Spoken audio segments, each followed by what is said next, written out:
Hello ചെങ്ങായിമാരെ, welcome to frames and flavours. എല്ലാവരും അടിപൊളിയായിട്ടിരിക്കുന്നില്ലേ? ഇന്ന് നമ്മൾ ഉണ്ടാക്കാൻ പോകുന്നത് വളരെ ടേസ്റ്റി ആയിട്ടുള്ള ഒരു ചിക്കൻ കറിയാണ് കേട്ടോ. ഈ വീഡിയോ ഇഷ്ടപ്പെട്ടാൽ ലൈക്ക് ചെയ്തേക്കണേ. കൂടുതൽ രുചികരമായ വിഭവങ്ങൾക്കായി ചാനൽ സബ്സ്ക്രൈബ് ചെയ്യാനും ആ ബെൽ ഐക്കണിൽ ഓൾ ഓപ്ഷൻ ക്ലിക്ക് ചെയ്യാനും മറക്കല്ലേ. അപ്പൊ ഉണ്ടാക്കിയാലോ? അതിനുവേണ്ടി ഞാൻ ഇവിടെ 1/2 കിലോ ചിക്കൻ എടുക്കുന്നുണ്ട്. ഇനി ഇതിൽ കുറച്ച് മസാല ചേർത്ത് മാരിനേറ്റ് ചെയ്ത് വെക്കേണ്ടതുണ്ട്. അതിനായി ഞാൻ ഇവിടെ 2 ടീസ്പൂൺ കാശ്മീരി ചില്ലി പൗഡർ ചേർക്കുന്നുണ്ട്. ഇനി വേണ്ടതാണ് 1/2 ടീസ്പൂൺ മഞ്ഞൾപ്പൊടി, 1 ടീസ്പൂൺ മല്ലിപ്പൊടി, 1/2 ടീസ്പൂൺ കുരുമുളക് പൊടി, ആവശ്യത്തിനുള്ള ഉപ്പും.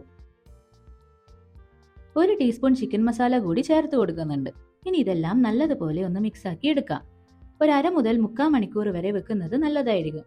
എല്ലാം നല്ലതുപോലെ മിക്സ് ആക്കിയിട്ടുണ്ട്. ഇനി ഇതൊന്ന് മാറ്റി വെക്കാം. ഇനി അടുപ്പത്തൊരു ചട്ടി വെച്ച് ഒന്ന് ചൂടായി വരുന്ന സമയത്ത് ഇതിലേക്ക് 2 ടേബിൾ സ്പൂൺ വെളിച്ചെണ്ണ ഒഴിച്ചു കൊടുക്കാം. വെളിച്ചെണ്ണ ഒന്ന് ചൂടായി വരുന്ന സമയത്ത് അതിലേക്ക് 10 മുതൽ 15 വരെ ചെറിയ ചുവന്ന ഉള്ളി ഒന്ന് ചേർത്ത് കൊടുക്കുന്നുണ്ട്. ഇതെല്ലാം നല്ലതുപോലെ ഒന്ന് വഴറ്റിയെടുക്കാം. ചെറിയ ഉള്ളിന്റെ കളറൊക്കെ ഒന്ന് മാറി വരട്ടെ. ചെറിയ ഉള്ളിന്റെ കളർ ഒന്ന് മാറി വരുന്ന സമയത്ത് ഇതിലേക്ക് ഒരു മീഡിയം സൈസ് ഇഞ്ചിയും 5-6 വെളുത്തുള്ളിയും ചേർത്ത് കൊടുക്കാവുന്നതാണ്. ഇഞ്ചിന്റെയും വെളുത്തുള്ളിന്റെയും പച്ചമണം മാറുന്നത് വരെ ഒന്ന് വഴറ്റിയെടുക്കണം. പച്ചമണം മാറുന്ന സമയത്ത് ഇതിലേക്ക് 2 പച്ചമുളക് ചേർത്ത് കൊടുക്കാം. കുറച്ച് കറിവേപ്പില കൂടി ചേർത്ത് കൊടുക്കാവുന്നതാണ്.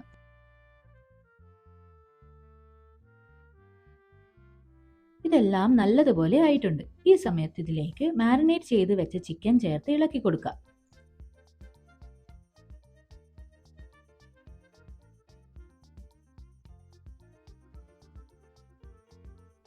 ഇനി ഇതൊരു 5 മിനിറ്റ് അടച്ചു വെച്ച് വേവിച്ചെടുക്കണം. ഇടയ്ക്കിടയ്ക്ക് ഇളക്കി കൊടുക്കാൻ മറക്കരുത്. ചിക്കനിൽ നല്ലതുപോലെ മസാല ചേർന്ന് വരുന്ന സമയത്ത് ഇതിലേക്ക് ഒരു തക്കാളി ചേർത്ത് കൊടുക്കണം. ഇനി തക്കാളിയും ചിക്കനും ഒക്കെ നന്നായി ഒന്ന് വെന്ത് വരട്ടെ. നമുക്ക് അടച്ചു വെച്ച് വേവിച്ചെടുക്കണം.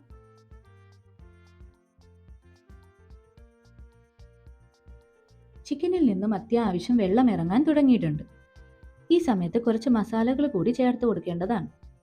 അതിനുവേണ്ടി ഞാനിവിടെ 1 ടീസ്പൂൺ മല്ലിപ്പൊടിയും 1/2 ടീസ്പൂൺ ചിക്കൻ മസാലയും ചേർത്ത് കൊടുക്കുന്നുണ്ട്.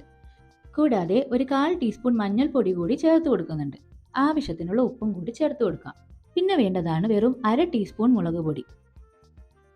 ഫ്ലെയിം ലോയിൽ വെച്ച് തന്നെ പൊടികൾ ചേർക്കുന്നതായിരിക്കും എപ്പോഴും നല്ലത്. പൊടിയുടെ പച്ചമണം മാറുന്നത് വരെ ഒന്ന് ഇളക്കി കൊടുക്കാം.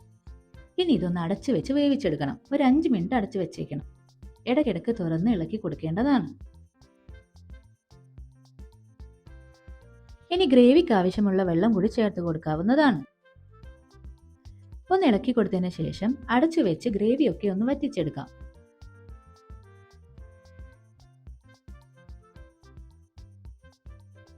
ഗ്രേവി അത്യാവശ്യത്തിന് വറ്റി വന്നിട്ടുണ്ട്. ഈ സമയത്ത് ഇതിലേക്ക് ഒരു 1/4 ടീസ്പൂൺ ഗരം മസാല ഇട്ട് കൊടുക്കാവുന്നതാണ്. പിന്നെ വേണ്ടതാണ് 1/2 ടീസ്പൂൺ കുരുമുളക് പൊടി. നിങ്ങളുടെ എരിവിനനുസരിച്ച് ഇട്ട് കൊടുത്താൽ മതി. അല്പം കറിവേപ്പില കൂടി ചേർത്ത് കൊടുക്കാം. ഇതെല്ലാം നല്ലതുപോലെ മിക്സ് ആക്കി എടുക്കണം.